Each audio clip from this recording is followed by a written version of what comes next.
Hello and welcome to our presentation of Ephraim, legal rights and implications of the Torah for Israel in a Roman world.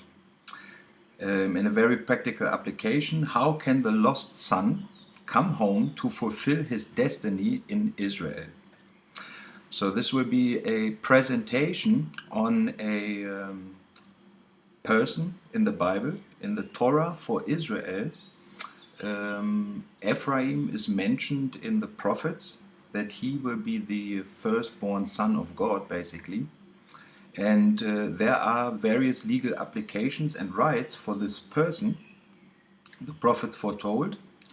And the theoretical question is, how can such a person claim his rights in a world which is totally, absolutely controlled by Roman law and the Roman world and Roman thinking for the last 2000 years. So, concerning the Roman world, Ephraim is basically a Jew from the outward, from his actions, because he follows Torah. But for the Jews, he is actually not visible as a Jew, because he lives in Rome. He's under this Roman world. So now the question is, how can be the truth of anything established? Okay, the establishment of Torah truth. So while we know that there are rules and regulations of law, there are also rules and regulations of Torah.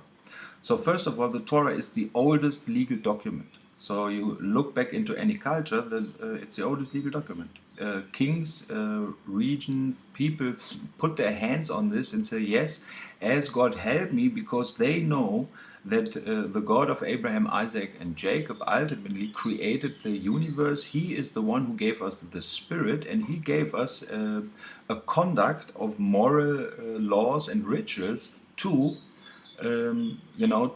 show the world how this creator of all things actually acts out in history. So for this he gave the Torah. So we have the Torah, in this case, a very specific document. The written word today is the Torah Authorized Version Hebrew-English, Tanakh and New Testament from 1997, from the Bible Society of Israel. So we have here on the right side, we have basically a picture. So it has an ISBN number. It's published in Israel. It was the first time in history for the last 2000 years where scholars of Christian and Judaism came together and created a interlinear Bible where anybody who could read could follow the laws of the fathers. So it's a copyrighted version as basis for translation infringements and misconduct by third-party legal entities. So it is a really legal document. So it's a legal binding document for all of Israel above Roman law and regulations concerning the ownership of Jerusalem. So whatever Rome in the last 2000 years did, okay, they created rights for the nations. But the laws and regulations concerning the ownership of Jerusalem is not made up by Rome, it's made up by Torah. And this is basically the book with the 7 seals. It's all written in there. Final judgment of legal implication and effects for third-party legal entities in Israel lays at the High Court of Justice in Jerusalem, Israel. So because it is a legal document, because it is published in Israel, and because it's a legal document, the final judgment of any legal implication, what that Torah actually means, and any effect for any third party and legal entities like groups, NGOs, political blah blah blah, everything concerning these laws are with the High Court of Justice currently sitting in Jerusalem, and they have a motto, Isaiah 1:27, Zion shall be redeemed with judgment, and her converts with righteousness. So to that written Torah we have witnesses in heaven. So Joel 2:31, the sun shall be turned into darkness and the moon into blood before the great and terrible day of the Lord comes. So via Torah, God says, the creator who created, the sun as a light for the day and the moon as a light for the night, created a constellation quite rare in history, and was with the sun eclipse on March 20. And it's a date which basically is very unique in our generation, and it's also very unique concerning the creation of Jerusalem in 1967. So there are witnesses on this on earth to that legal document preserved for thousands of years. There was a Jerusalem celebration on 25/5/15, and it was 48 years Shavuot. Literally, thousands came before, the God of Abraham, Isaac, and Jacob to the Kotel. So by 2 or 3 witnesses, truth is definitely established. So what was written in the prophet, what the sages are saying, is actually true, and there are witnesses to this in the heavens. We can go into detail how this all look like, but that's not the part. We want to look at the legal part now, at the legal part, what this actually implies. How is this that Roman law currently governs over Jerusalem, and how is Jerusalem set free and released into Torah truth? Okay, so the biggest, discussion today is about one verse. We have to understand that Ephraim is mentioned 164 times in the Old Testament, but only one time in the New Testament, and in direct connection, where Jesus says, therefore went into a country near to the wilderness, into a city called Ephraim. And it is in direct connection with the resurrection of Lazarus, and it's in direct connection with the prophecy of the high priest of Judah, who said, okay, it's better for one man to die than the whole nation perishes. But it's not one man who go for the nation alone, but also for the lost sheep, which are, the scattered children of God. And from that place, Jesus went away from Judah into Ephraim. And there he continued with his disciples. This is a written law of Torah according to the texts of the copyrighted text. So the big question today, so when Jesus said this, okay, who is the real representative of Jesus today? It's a big question. Who is it? The United Nations, the Holy See, the Pentecostal movement, the Lutherans, the Evangelicals, the Catholic? So according to the accepted texts of any Bible version, the Jewish Orthodox, totally Torah observant Jesus came to save the lost sheep of the house of Israel and went to dwell with his disciples in Ephraim. So this is actually what the text says. So anybody else, regardless where he lives, he's under a Roman order, created an NGO, created some sort of membership, with their own rules and regulation. And this is what the letter to the Romans says, because they did not have the Torah, so they made their own law. Okay? So, and if they would be, according to the true teachings of Yeshua, the King of the Jews, okay, they would take a look where Ephraim is. We have this here. Ephraim is mentioned 164 times in the Torah of Moses and the prophets, once in 11. And so according to Genesis 48, which happened in 2015, Ephraim is the rightful heir of Abraham, Isaac, and Jacob. This is according to the Torah, okay, and to the prophets.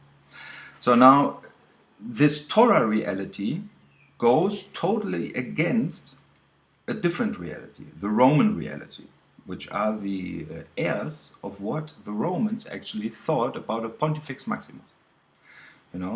But this idea of an office of the absolutely total king was only created in the terms of legal basis 1929. So the Vatican became a kingdom. It is really a kingdom. It's an absolute elective monarchy. So the 7th and the 8th king, these are the pictures of the 7th and the 8th king, they are the real representatives of the claiming to be the real representatives of the King of the Jews here on earth. This is why they have that cross, and it's an absolutely, what can I say? It's a fascist form of government. I have to pull this to anybody. I mean, once we realize this, that there is really a difference between the Torah and Rome. I mean, that's it. This is a difference. So currently we are under that order of Rome. And the Pope, the 8th King, Franciscus here, he claims to be not only King of the Jews, I mean, he is like King of Jerusalem. Okay, now by 1520, Luther, okay, was sure the Pope is the biblical Antichrist. By the time of his death, he became himself an Antichrist, asking to kill the Jews wherever they are, making everybody outside his Reformation a heretic, and persecuted the Anabaptists. There were 200,000 people killed. Since 2014, Lutherans stopped protesting, So this idea, this sola scriptura, that you are saved by grace, by grace and faith, okay? He saw in the Pope definitely an Antichrist. He saw this. He saw this. Now, he did not know that it was Franciscus. But he saw that in the office, in the creation of laws and regulations without a spirit, just by law, it kills people. Yeah? But because he thought now he's like the big reformer and so on, and then he thought he was the last guy who held the truth, and he blamed the Jews. He took this over from the seed of Satan. So the protests stopped. And they basically persecuted themselves, the brethren. So on 31st 2016, it's 499 years after the Reformation, the Pope will meet the leadership of all the Lutherans to hold a joint communion as a united body. In 2014, several major evangelists submitted to the leadership of the Pope. Kenneth Copeland, part of the Empowerment 21 movement, claimed to represent 600 million people. Joel Osteen, Billy Graham, Robert Schuller, who actually already died 2015, Billy Graham. There are many, many people today who say, yes, when you believe in Jesus, you have to believe in this guy. Okay, and they, use the hatreds against the Jews, born here from Luther, on the one side had the faith, but then he used the faith, to kill the brethren of Jesus. I mean, it's like apostle. So there has to be a solution to that. It's a legal issue. So, but the Pope here, and he makes a deal with the false prophet. I mean, if you want to have like a biblical Antichrist spiritually and a false prophet, this is the picture here. The two people in white, one with a turban, one with a kippah. Yeah. Here's Rick Warren, Joel Osteen, Kenneth Copeland, the big guys, Kenneth Copeland recently, proclaimed that he collected $1 billion, to make peace. So these are the Antichrists. So who is Ephraim according to the Torah and the prophets? So he is definitely the righteousness of Jacob at the end of days, according to Genesis 30. And if you take a look very close into the story, it's Mr. Lavan, Mr. White, gave 2 daughters to Jacob. And then he has like this dream that he will see that at the end, there are 3 days, they depart from each other 3 days. That at the end of the day, there will be a righteousness when the people will be separated. There will be the white ones and the black ones and the checkered. The guys who had like a check mark. It's a physical mark. So most likely they're the white guys, and everybody who is involved in Torah and stuff. I mean, there are a lot of Ashkenazis. Yeah, do we have Sfardim? Yeah, of course we have Sfardim. But Jacob was a Semite and he married the daughters of Lavan. We are the sons of Jacob. We are the sons of Jacob. And there is, what can I say? Today it goes into the biological DNA area where we can for surely say when people have certain traits and marks, they are from a certain descendant. Okay, and the righteousness of Jacob is written in the Genesis 30. So the firstborn son of Jacob through adoption and the blessing of the right hand. This is what happened in chapter 48, where he blessed Ephraim and Manasseh and adopted them into the place of Reuven and Shimon.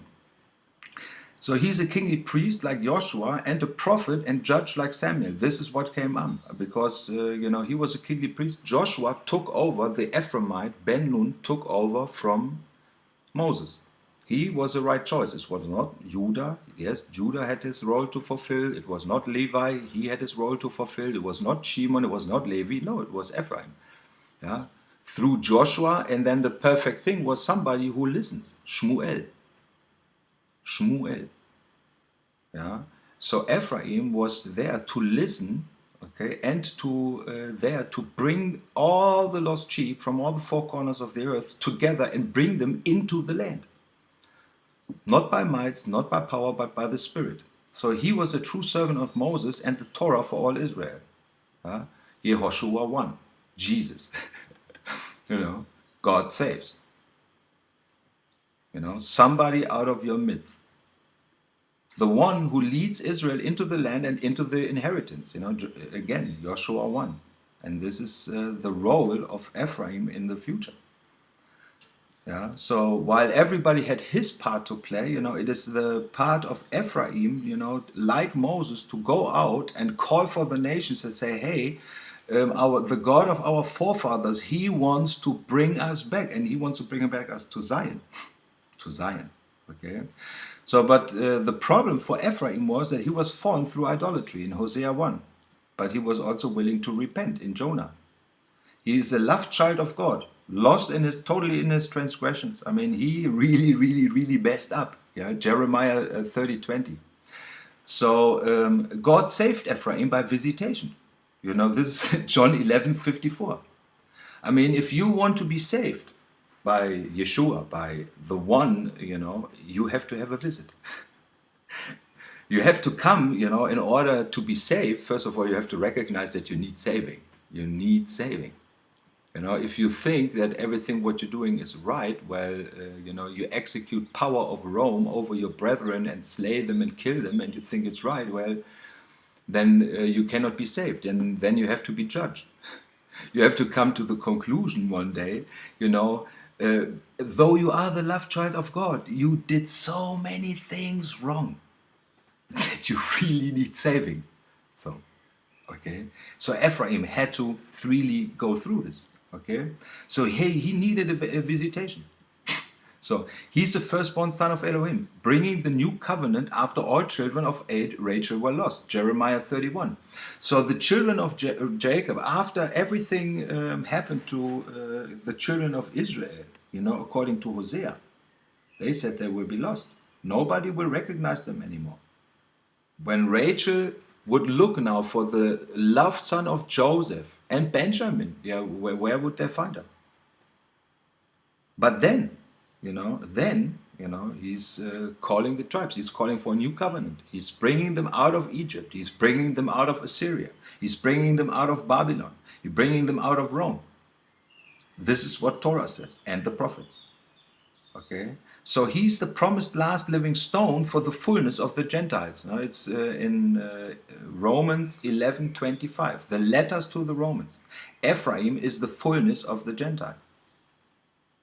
Yeah? It's prophesied by Daniel in chapter 2, with the stone in Zechariah 3, and in Revelation 2. It says very clearly where it is. Okay? So he is indeed the Meloha Goim, the fullness of the Gentiles, from Genesis 48, Bereshit, in the beginning, and what says, in 48:19, this is was the will of Jacob, okay, and this is the message Paul brought to Rome. He brought them to Rome. It says, listen, dear Romans, right now, 2,000 years ago, 1,500 years ago, 1,000 years ago, there was a blindness on Israel. Because God said so, because they were fallen through idolatry, because they were, following false idols, because they did not take care of Jerusalem, they did not take care of their brethren, they were not their brothers' keepers, and they didn't look for the Torah, which God gave to Moses. They created their own laws. So, this is Torah. This is Torah, and whoever understands Torah and is part of this big story, and it's a big story, okay, he has to understand that we are today in a legal framework. We are in a legal framework, and that legal framework is controlled by Rome.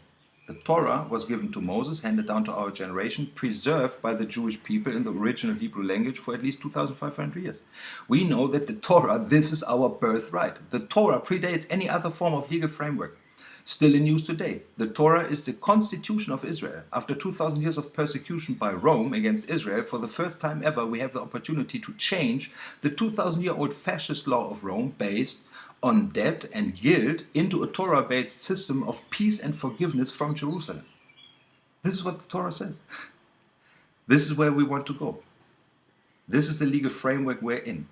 According to my legal right, and you have this too, as citizen of the United Nations governed nations. I mean, you live in one of the 200 nations and you have a legal right as a citizen. Because a citizen means that you are responsible for your leaders to go and tell them. You can ask them for the implementation of a complete worldwide Yom Kippur for all UN member states. I said here 39, 2007, I think it's a week earlier. There is a star sign when the Virgin gives birth. It's Yom Kippur. And it's a heavenly sign, it's a sign in the heavens. And the declaration of peace in Jerusalem and the year of Jubilee for the world. You can go as a citizen and claim, say, listen, you are part here, the Pope came here. And according to Leviticus 25, we have a right on a Yom Kippur when Jerusalem turns 50. So since latest 2512, 800, the Holy Roman Empire of Germination is a divided force behind any law ever created afterwards. It is believed that the Pontifex Maximus, the supreme ruler of the Church and God's highest representatives, has supernatural powers of infallibility. And if you see how this guy is worshipped, but he is not infallible, he is by law, he is infallible. And he was never held accountable for that. So, and because of that, some of our forefathers in 1789, the French Revolution, take out a Declaration of Human Rights, privatized the regulations of law by brute force. They said, no, we don't want to submit this, we want to submit to our own rules and regulations. Okay, and there are some who say, okay, ordo ab cao, ever since. So they say, okay, we have to destroy the old and then create something new until we have a new world order. Especially in the developments of new laws to make everybody a law-abiding citizen. So you have two powers. You need an antichrist, you need an infallible spiritual force who sits over the circle of the earth. Okay, and by divine decree, he says, listen, you have to listen to this. You have to be a law-abiding citizen. You have to listen to your kings. Okay. Now, this law was created on 24/4/1870. It regulates Dei Filius. It's the first Vatican Council. It ultimately creates the infallibility. Okay, this is by law. Okay, and by law, I believe he's not infallible. Okay, definitely not. Nevertheless, there are rules and regulations, to change that. Vatican City, since Lateran Treaty 1929, Urbi et Orbi means for the city of Rome and the whole Orbi, here the whole circle of the earth. He's the ultimate lawgiver. So he's really that Pontifex Maximus. He's infallible, defines Christ for 2.3 billion citizens of Latin Roman law. He's a Jesuit currently, and Catholicism made him into the Pope. And with the Pope into the central banks of Europe. So Goldman Sachs, CEO fulfilling God's will. That's what they say. The law of Rome, since 1929, became the legal fundament of the New World Order. This is how it's done. And we see the fruits of it.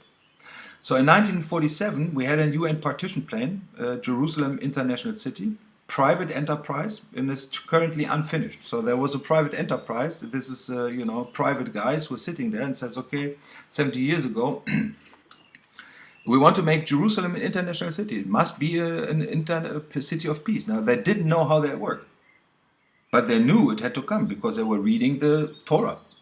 Okay, so they started it as a private enterprise. Why? Because the Pope, over hundreds of years, was not responsible for them anymore. Praise God. So in 1948, the Declaration of Independence of Israel came. But immediately, the Independence War, and then in 49, 23/5, the BRD was founded. And this is a status, it's unsolved. Okay. So in 1956, the Contract of Rome, forming the Project Europe from the post-war steel union, is today the EU, the EZB, and so on. And it's unfinished and short before the total absolute collapse. Now, in all of that Roman thing, we have 1967, the first Jerusalem chauffeur since 70 CE, common area. Yeah? We had a 6-day war. And since then, the disputed territory and sovereignty of the Temple Mount handed over to the Waqf. I mean, so everybody who was involved in, the revolutions before, changed, of course, the rules and regulations with the liberation of Jerusalem. Now, on that day, binding church law concerning the secret of the Eucharist in 25,567. So something is missing in the church. Everybody is asked to do his best to go deeper into this secret. This was made by law. So now I am born in post-war Germany on 25,567 as the firstborn of Jacob's only son. So my grandfather is Jacob. So 96% of all citizens in post-war Bundesrepublik Deutschland, this law which was created in 49, were forcefully by child baptism either Catholic or Lutheran. I mean, you were forcefully, as over all the hundreds of years before, the church at some point forcefully converted you and said, okay, either you submit, to our rule or you die. Okay, and after Adolf Hitler, what can I say? I mean, everybody was under Rome. Everybody. So I'm just one guy. But I had to look into this legal framework. When I was born and woke up one day, I realized what it's in the beginning, in 67 on 25:5, it's a verse. And Abraham gave everything he had to Isaac. So what I actually realized is, wait a second,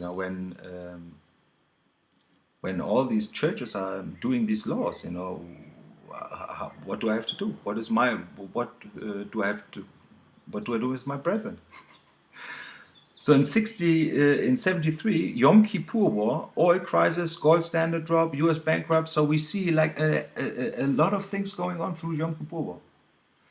And since then, there was acts of war against the Jewish people in Israel in any form, becoming permissible again. And it's totally marginalized in the UN ever since. I mean, it's a total catastrophe what happened since, BRD and all these private laws came into being, the bloodshed which was taken around this land.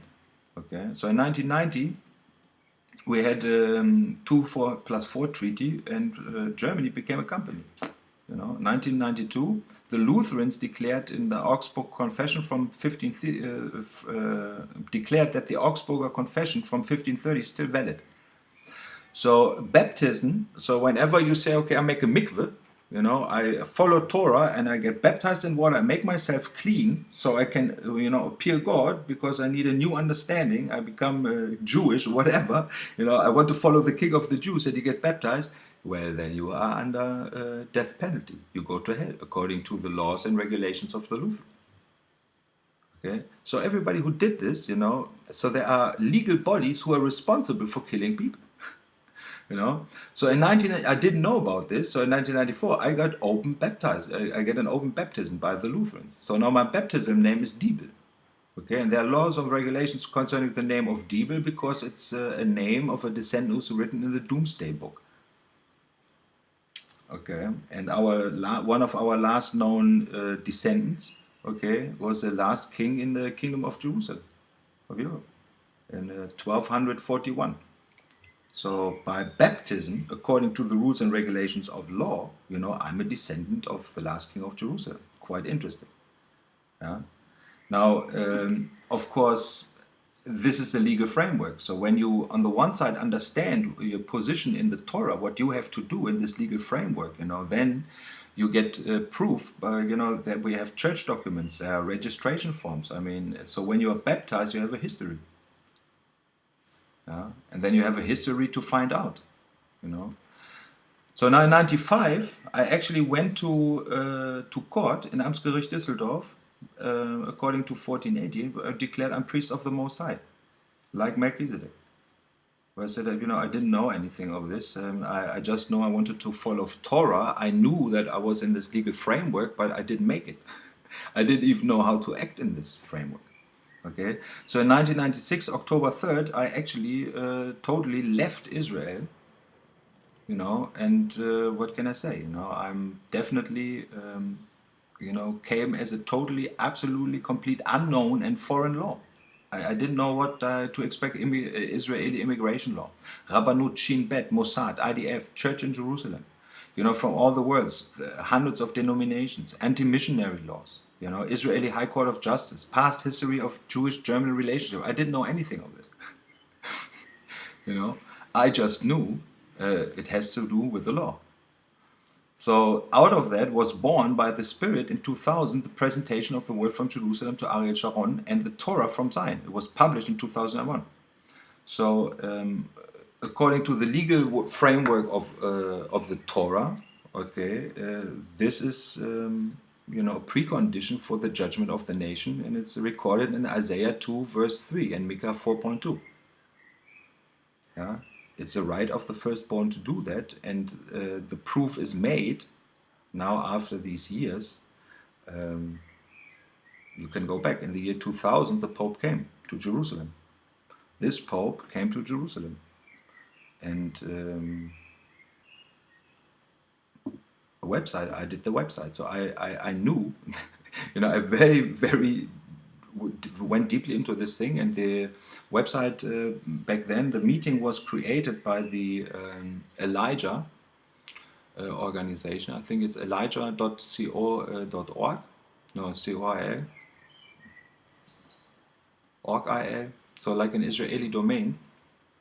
And it's from Rabbi Alan Goshen Gottstein, who just recently, on 3rd December, declared that after the Vatican II Council, together with 25, complete 25 Rabbi Council, declared, that they are seeking peace with Christianity. And I'm basically a complete representation of it. When I came to Jerusalem, and this is the legal framework, I did it according to Torah, what I should do, because this is what I know, but I did not know that in the year 2000, I didn't know that by the year 2016, that would have any meaning. I just did this in the obedience to the Father, who just once said, "Ulf lech lecha." I will show you a land you don't know. Okay, so in 2005, and this was under rabbinical supervision here, Rabbi Avraham Feld. There is by Torah is Bamidbar 27:18. There in Ramat Rachel was done a declaration of independence of the nation of Ephraim, establishment of the Ephraim National Fund. So by 2005, the Torah requirements are completely all done. All right. So on 25/5, 2015, 48th Shavuot, Pentecost in Free Jerusalem, proclamation of Ephraim, Israelite priest of the order of Melchizedek, according to PID law, and then there are like various legal requirements. I have this all in German now. I look for a lawyer. I seek a lawyer who represents me for that birthday. Why? Because there are laws in that legal framework involved. I did according to Torah, so the Jewish people, they should be very happy that I'm coming. There are a lot of other people that would be very happy when somebody comes like them in a private entity and says, no, I want to make peace as a brother, as a member of the family, not as Judah, not as a church, not as this, no, according to the rules and regulations of Israel, the Torah from Zion. Okay, looking for peace in Jerusalem. This is the whole purpose of this legal body, okay, by birthright. So this is the legal framework. Now by 2016, all official religions, from Judaism to Islam and all shades of Christian faith, recognize the Pope's position as a vital partner for world peace. Climate change goals, gay rights, diversity and the progression of human rights, the Holy See is as a body of higher moral insight, an integral part of the New World Order of the UN. It is for fact. Okay. Now, the existence of the UN Israel is a BRD was and is possible through the legal framework of Latin law dating back to 150 BC, guarded by the Vatican. This is currently the construct. All major dogma of the Vatican, the infallibility, the celibacy, the Trinity, the Sunday, and their stance on Jerusalem are proven wrong. I mean, we know by history it's like that. It's wrong. All major teachings of Torah, the election of Israel, the regathering of Israel from the nation, the validity of the prophets, the true monotheism of Judaism were proven right. You go back in history, you'll find that the Torah is always right and that Rome is always wrong. On the base of international privatization of governance and the right of self-determination under UN law, human rights, German Basic Law, Article 4 and 140.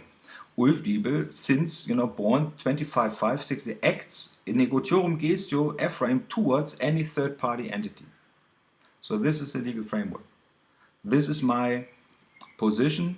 I'm seeing myself in, not as somebody who comes with any power, no, as the least of the brethren, because I suffered while everybody, created their wars, created their ideologies, created their religion. They neglected the word of God, and I, tried to live according to the word of God for since all my life. I saw miracles. And the point is, I think that everybody should do this. They should not listen, to these rules and regulations of Rome. They should listen to the Torah from Zion and the word of the Lord from Jerusalem.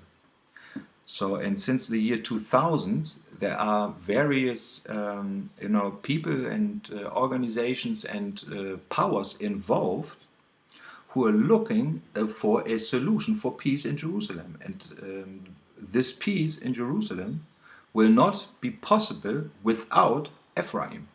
Somebody has to represent Ephraim. This is the legal framework. So this is basically a representation of the Torah from Zion.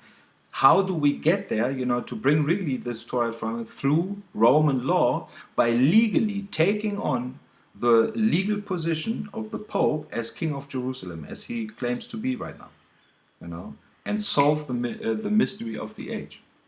And it's a bond, it's a legal battle, but I definitely believe that people are prepared for this, and I'll show you why.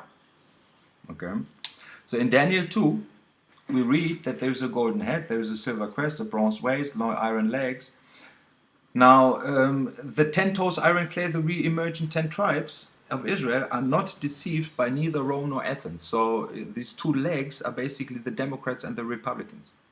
You have the Democrats who vote who's right, and then you have the Republicans where they come from the top and say it's right.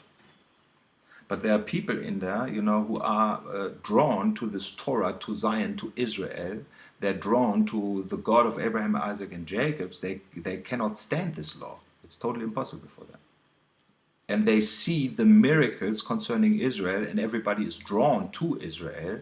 But they also see that there are still fightings going on. And so we have to make people stop. And in this sentence, was basically Ephraim was born. So in Zechariah 3 and in Revelation 2, you will see how this actually goes with the stone. Okay. Now, in Revelation 2, it says, he sits at the seat of Satan. Okay. Now, according to Daniel, then said he unto me, fear not, Daniel, for from the first day that thou didst set thy heart to understand and to chasten thyself before thy God, thy words were heard, and I am come for thy words. But the prince of the kingdom of Persia withstood me 21 days.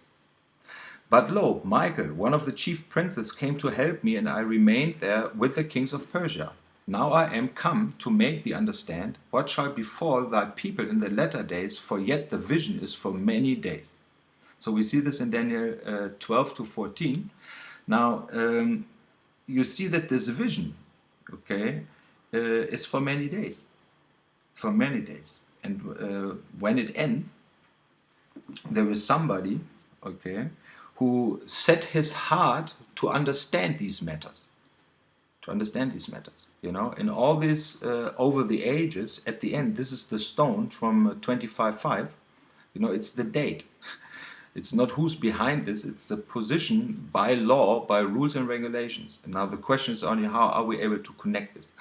Okay, so it's a mystery, this, and this mystery of the Eucharist. How is this possible that somebody who sets his heart to understand the mysteries of God, how is it possible that at one time he understands? So then he has to wait 21 days. That's 21 days are 21 years. So sometimes, you have to, you need 21 years, 3 cycles of 7, 3 Shabbat cycles of 7, because there are, kingdoms, the kingdom of Persia and the kingdom of Greece, and they're fighting against each other. And it needs time to understand this, and you have to go through the testings of the Father to find out. Now here we see Michael, one of the chief princes. Now I believe that Michael absolutely is totally alive, and I hope he listens to this presentation. He's a totally cool guy. Okay, he's one of the chief princes. And he came literally to help the one who was seeking this understanding for 21 years. And besides anybody else, for me, it was on 25/5/2015, 21 days. And it is a secret I was looking for, what can I say, 21 years. And it's a secret where people, where kings, where priests want to look into it, how this works. How does redemption work? How does this with the Spirit work? How does this affect policy? How does it affect economics? How does this affect the nature? We are created beings. We are sons of God. How do we act this out? How do we act this out? Okay, you need understanding. So when somebody created a position, like somebody created a chancellor or president, somebody created an office, and it's an ideal office, and people say, okay, because we set the rules and regulations for the office, we can put anybody into this. So they don't look for the person who is actually good and just and anything, no, but they say, okay, well, the office of the president is always just, the Pope is always infallible. So whatever he decides, it's true. But it's not. Okay? And you need understanding, when you're put into this position, you cannot understand these great mysteries, because it was not God giving this to you. You were elected by people who built the system. Okay, and against this, only very, very few are looking to understanding the mysteries of God and looking into this, and see themselves at some point raising up as a leader to say, yes, I take responsibility and I go. So, and it is this spirit at the end of the day which convinced Nebuchadnezzar. So the king answered unto Daniel and said, of a truth it is that your God is a God of God and a Lord of kings and a revealer of secrets, seeing thou could reveal the secret. Now behind this picture here, there are so many secrets. Now you have to live through this, you have to meet people, you have to talk to people. And according to what I experience now, I'm turned now 49, there are not many people who are actually understanding half of it. It's a mystery to them. And then they are afraid. They are afraid. But you need to know these things, because it is a matter, the Proverbs 25, verse 5. Take away the evil from the king, and he will his kingdom lasts. That's basically the idea. To take away the evil from the king. And it's a matter of God to conceal a matter. And it's the honor of the king, to find out. So God is the one who creates the secret, but then the king, the true king, he's the one who finds us out.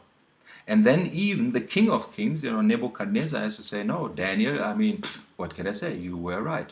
It was only in you. So now, because it's a legal issue, there was a king of Babylon, there were laws and regulations, Daniel was a Jew, everybody knows this. Now how does this work out today? Now, according to my birthright, this whole Eucharisticum Mysterium, this is the center of the whole church life, and there is the rules and regulations for this. It's for my birthday. So we have the clearance of Genesis 25:5, and Abraham gave all that he had to Isaac. In Acts 25:5, let them therefore say, he, which amongst you are able, go down with me and accuse this man, if there be any wickedness in him. So, please.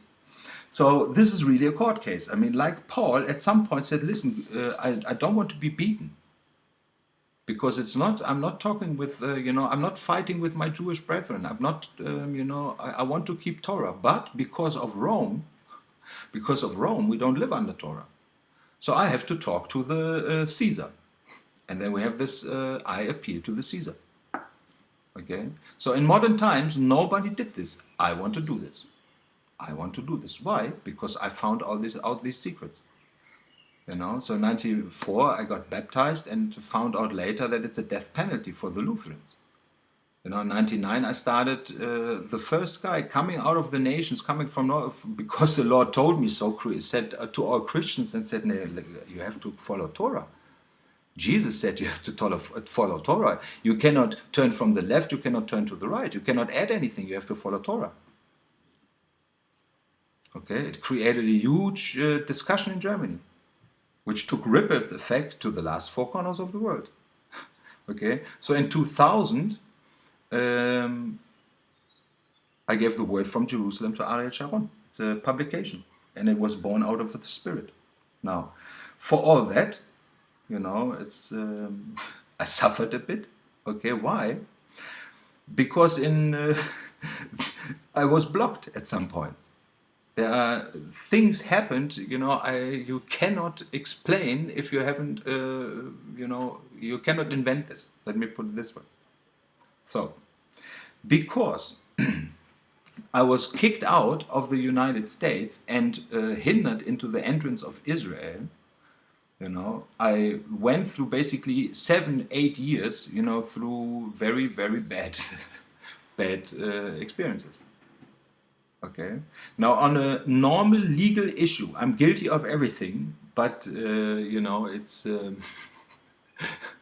it's not what people think. So I do suffer for my own sins, yes, absolutely, but I also carried the sins of the Pontifex Maximus and the rules and regulations of Rome, and for that, I want to make an appeal. I want to have really a Yom Kippur. There has to be an understanding that there needs to be peace on a legal base. Why? Because the Bible says so. I want from the Holy See, with the United Nations, that they ensure the rightful application of Leviticus 25. For me, for everybody who belongs to Ephraim, for the Jewish people and all the house of Israel. Of course. Rome has no right to say anything about Jerusalem. And because of the rules and regulations of Rome, people do not treat their brother as brother. No, they treat them as a, customer, citizen, somebody who has to pay, because he's guilty. But it's not on guilt. It's on forgiveness. So there are various legal applications. In a way, to the office of the Pope as King of Vatican City from 1929. He is a legal position, and my claim is, please hand over Jerusalem to Ephraim, and in representation as foretold by the prophets, because nobody said he wanted this, give it to me. Give it to me. Why? Because there are various rights I have. Yeah? I have rights I have, nobody else can say currently who has, and looking into the future, on 25/5/17 is Christ's Ascension Day. And the price of Karls will be handed over from the Pope basically to the King. This is the idea. So when the Pope this year became bearer of the price of Karl Marx, this is how it's called, it was founded on the constitution of, this new basic law from 49. So this time, he received that price, but next year, it's on 25/5/2017, this will be like 50 years, secret of the Eucharist, 50 years of Jerusalem, and it will be Christ's Ascension Day. And the Pope, as the bearer of this year's Karl Marx prize, he has to hand it over to his successor. And this successor is by rightful birthright, by all legal rights, it would be Ephraim. Okay, and then let Ephraim take over. Now, this has various applications. So first of all, there is a Ministry of Justice in Jerusalem Street. There is status PRD, I want to have a court recognition. So this is, what can I say? There's several cases, case Yael Eden. There's a firstborn right of Jacob of 1907 Constitution. And my right gives me the guaranteed acting out of my rights of 1919, which predates Vatican.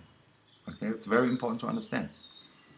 So Ministry of Justice, please, we need to talk.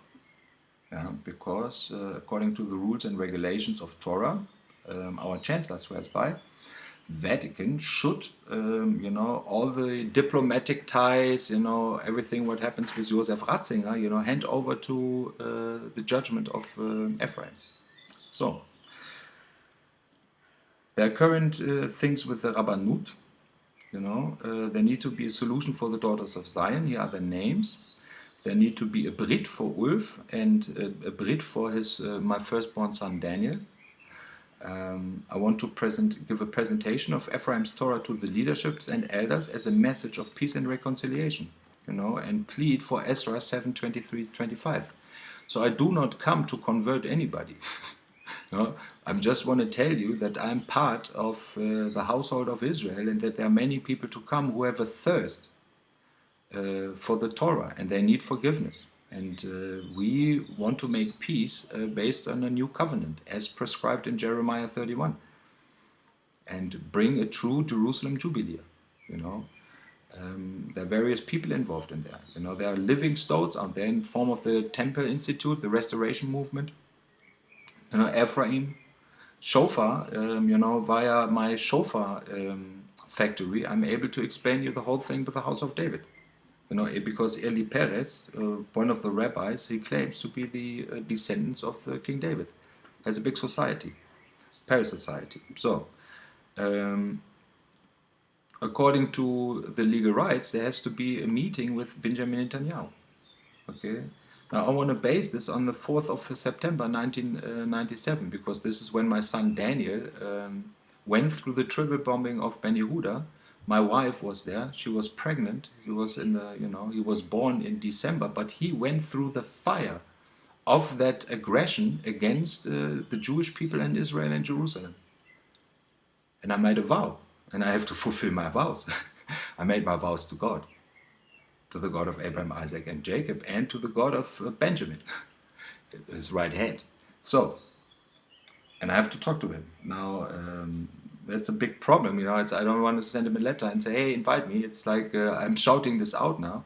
So, but I would like that people really take care of this, And he needs to listen to the word from Jerusalem from 98 to 2016. He needs to listen what's happening there, Because it's how to gain the support of 2.3 billion Christians who believe in a Jew. I mean, let's face it, it doesn't matter what Jews believe about Jesus, the 2.3 billion Christians, they believe Jesus is a Jew. Okay? He believes that Jesus is a Jew, but it's not harnessed. Okay? This idea. Why? Because Rome says, no, you have to listen to Rome. No, they have to listen to Jerusalem. They have to listen to Benjamin Netanyahu when he's a prime minister of Israel. Not the Pope should tell Benjamin Netanyahu what to do. Benjamin Netanyahu should tell the Pope what to do. So, we have to talk about this, how we get to a solution for the Temple Mount, And for that I need security clearance for entry into Israel, And what can I say? I'm on your side. Full cooperation with Shin Bet, Mossad, IDF, and any intelligence community which is on our side, Definitely. Now, I'm not there to create trouble. No, I want to end the trouble. Why? Because for my children's sake. We have a birthright for this. So, now, I'm only one of 72 leaders of the tribes. We have 72 forefathers. Jacob went into with 72 sons. And there were family clans and trades and whatnot were developed. So it's a very complicated situation.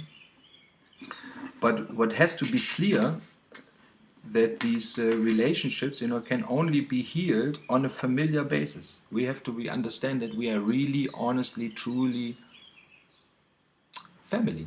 We are sons of God. We are sons of the living God. We are not sons of some schmuck. So, and I think it will be the biggest blessings for the Zionists to understand that the purpose they built the whole system of law is to hand over, finally, the Pope cannot refuse to give me Jerusalem because it's their law, you know, and I'm seeking, you know, I want to give you there some insights. So now the big question, of course, how does this actually work with the core financial structure? So we have there the Bank of International Settlements, the International Monetary Fund, and of course the Fed. So the Yom Kippur solution can used as a transition of a fiat money system under Roman law into a seed and harvest commodity Torah system. So it's you know, today everybody has chips, you know, everybody has chips now, but then everybody has also resources, and it's not the who should call the shots who has the chips, no, the guy who has the resources. He should run, and to gain resources you need seeds and harvest. You always need time to grow.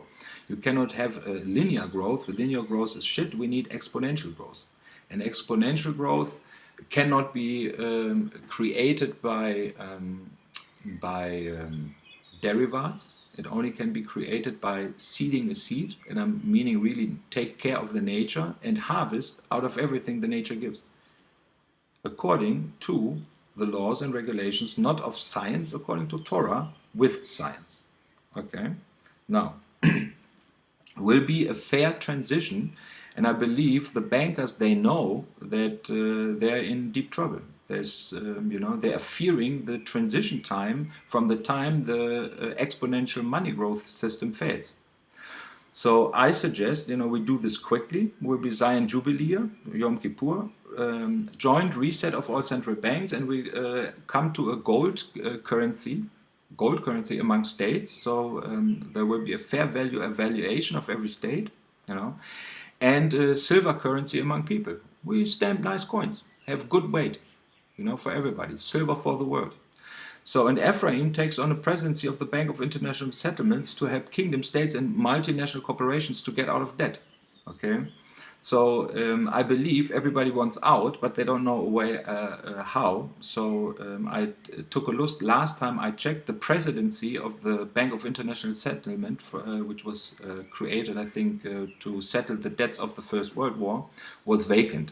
The position was vacant, you know, because the more or less the debts were taken over by central banks and on a local level, and then EZB, but the Bank of International Settlements are still regulating the settlements amongst nations coming out of the First World War.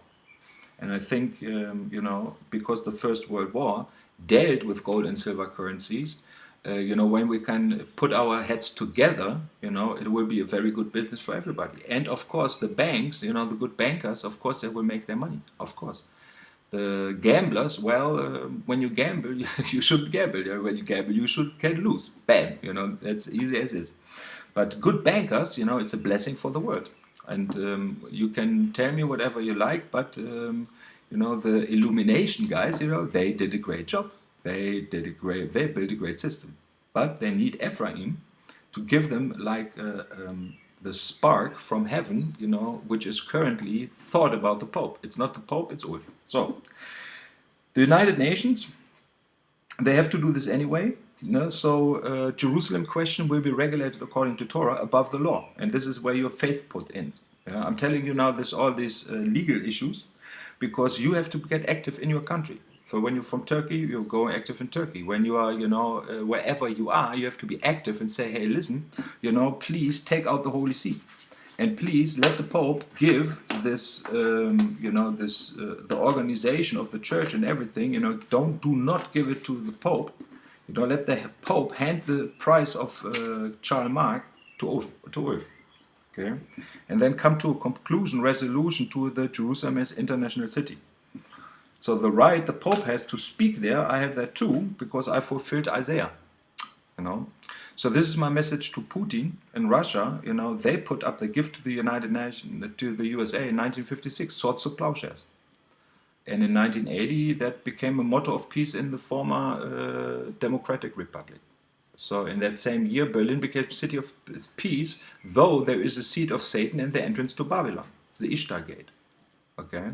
Now, I know that the Russians, they want peace, they have a lot of resources, okay, and this is why they have an interest, you know, in a resource commodity society with seed and harvest. You know, you have wheat. I mean, Kazakhstan is a beautiful area, you know, so they need the wisdom from Zion, from Torah, and they want this, so that they really can put their swords into plowshares. And I'm really looking forward to meet Vladimir. I think he's a cool guy. Okay. Now, of course, he's also a strong guy, because it's a strong people. It's a huge people. It's a huge people. But the Germans and the Russians, actually, you know, on a local level, they're always good friends. Of course, we're the white guys, and there is a lot of mixture, a lot of mixture, a lot of mixture, and so I'm looking forward to meet him. Now, the House of Judah today is a World Zionist organization, the Israel High Court of Jerusalem, and the Jewish Federation in Beverly Hills. It's quite central organization, and the Rabbanut. So they're basically these legal bodies. I have to think about how to get there, their addresses, and how to explain this to them, how to, approach them. Now, in the United States, we have Angus and Batya Wooten, who are a long time in this area. So they have the House of David Publishing. Now, can this legal structure actually be used to act as a nation, like the first Zionist organization? I mean, I think they're very long. It's a very particular legal body they have. So, and then the big question: can the House of David officially ordain ministers? You know, and who would this be? Now, another important person is Nir Barkat, the mayor of Jerusalem, founder of Checkpoint. I really think we should create a Jerusalem Jubilee shekel, you know. First of all, for the temple tax, there will be a temple tax edition, a collector's edition, and a payment edition. So yes, you can collect them, but yes, you can pay with them in the streets of Jerusalem, you know. And I would like to have an official mayor's permission, you know, and I want to have a tax-free import of silver, you know, and gold, and as a permission. So yes, if people want to bring their gold and silver to Jerusalem, to the God of Abraham, Isaac, and Jacob, you cannot reject this. Okay, but so this has to be clear that when you bring gold and silver, it cannot be taxed, and there has to be a declaration. And I believe that Nir Barkat, who brings the nation to Israel, yes, let them bring their gold and silver, not their paper, not paper. Now, at this point, I finish, because the next part will be very particular, the legal rights and implications of my working at the ICEJ from 1980 to 2016. I will just flip over this, because it's quite long, but the center of this is actually that my former director, Malcolm Hedding, said that Ephraim is a fable. And from a theological and legal point, they proclaimed on their website very clearly that they say that there is a literal interpretation of the Bible. And the Bible literally says Ephraim is the firstborn son. So when the prophet saw him, then it cannot be a fable. Otherwise, if he would say it's a fable, then he would not believe in a literal translation. So everything what the embassy did, according to this, there was a great damage. People were, what can I say? It's like yeast. It's like sourdough. It's that the sourdough. It went into the kingdom based on a lie. And very practically, Malcolm and I had like really, really good times, but the rejection of Ephraim, how is this possible? Otherwise, I said it's impossible. When the Jews are coming back, when the Jerusalem is wrecked, of course Ephraim is coming back too. It's a literal translation. The house of Israel will come out of forgetfulness, and they won't be Jewish.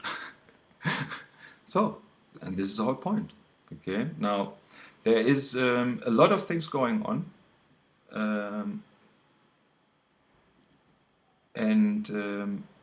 The ultimate question is really who owns you? Okay, who governs your time? Are you really going into a sabbatical Torah cycle, 6-day work, 1 day, years, harvest, and so on? Or are you really enslaved to a system where you have, oh shit, it's 12 o'clock, I have only 5 minutes for my break, and then I have to go back into the wheel again. It's a set of mind.